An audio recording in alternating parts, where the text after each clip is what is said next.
Jennifer Castro today. Welcome back to the channel. With the 2025 elections fast approaching, it's more important than ever to be informed about the candidates running for office. Today, we're focusing on the candidates for the Sangguniang Panlalawigan here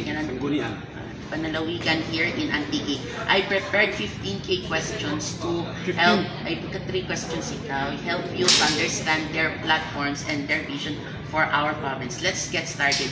I will give you for the 3 questions, and let's our represents by Noel Alamis. Okay, I will give you for 3 questions. Okay, ready? Okay, I will give you for 3 questions. I will repeat the Karwa ka beses. Now, question number 1. How will you promote sustainable development in Antique while ensuring economic growth? How will you promote sustainable development in Antique while ensuring economic growth? Go. Okay, to maintain economic growth of the province of Antique, actually I had a ordinance like bamboo, promoting our bamboo industry.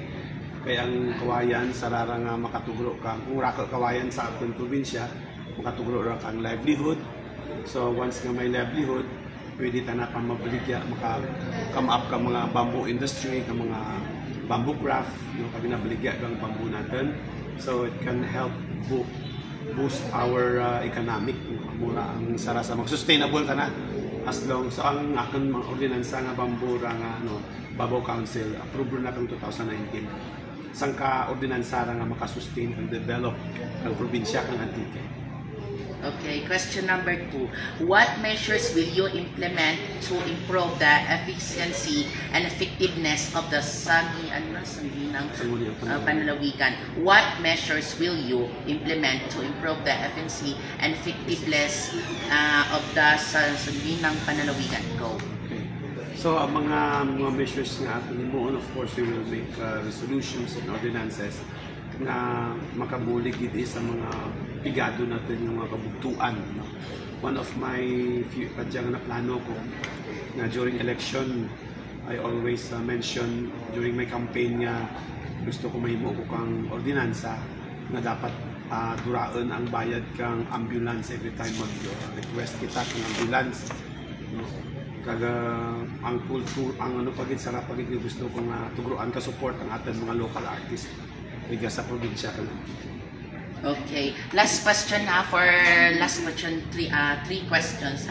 Last question, I will repeat twice, and then pwede ka mahimo kang 5 sentence tapos explain.